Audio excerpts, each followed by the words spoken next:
नमस्कार दर्शक बंधु आसीगला सबुठारु बड़ निजुक्ति एही निजुक्तिटी आपण मानक पई आसीची इंडियन रेलवे तरफरु पेरी आवेदन करबा एही वीडियो माध्यम रे आमे जानि परिबा।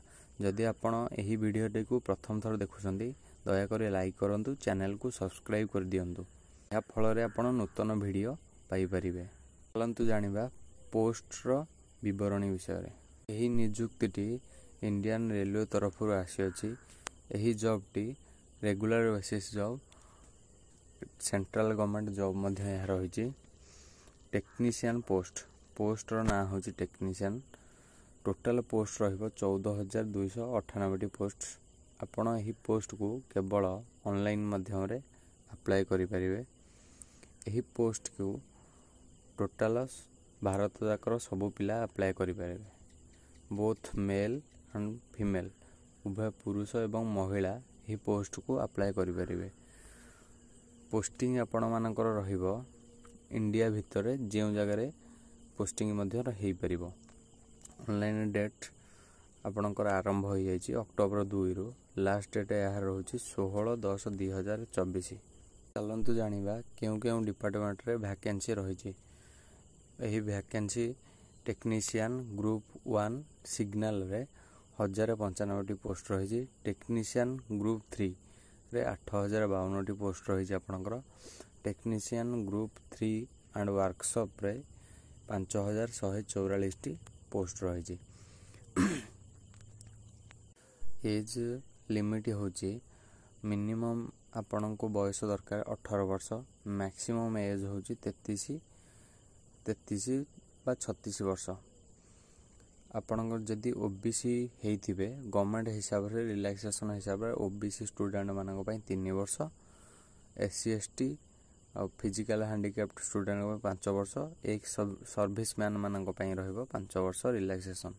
बयस सीमा पर आपणकर एथिरे दरमा रहुची 19,900 टंका सैलरी रु 63,200 टंका सैलरी रहिबो।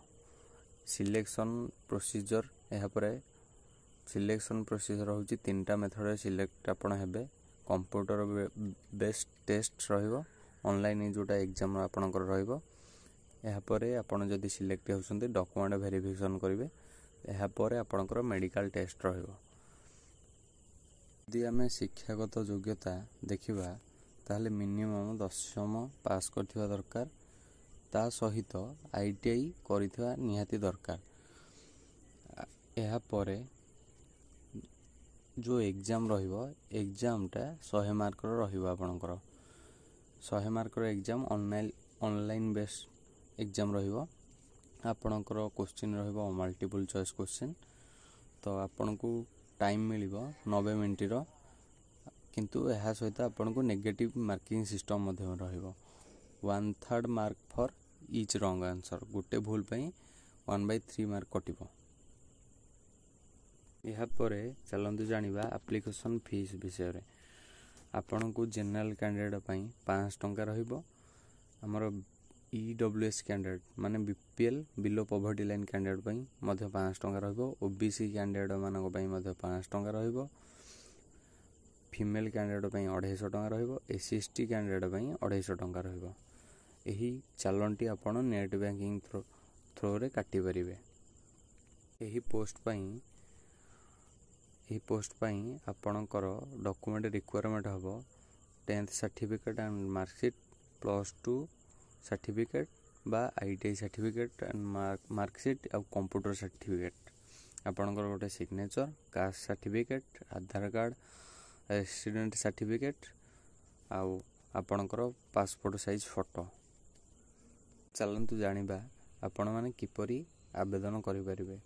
आपण गूगल रे ओडिशा गवर्नमेंट जॉब सर्च करिवे। एहा परे इंडियन रेलवे तरफ गोटे नोटिफिकेशन आसीथिबो। यहाँ पर क्लिक करिवे। यहाँ पर आपण डिटेल्स पढ़ी सारा पर ता नोटिफिकेशन जदि चाहिए डाउनलोड करिवे पीडीएफ। यहाँ पर अप्लाई नाउ तले अछि। यदि आपण चाहिए फॉर्म टी को अप्लाई ऑनलाइन करिवे। सबमिट करबा पूर्व फॉर्म टी को भलसे जांच करि नै आपण सबमिट करिवे। धन्यवाद।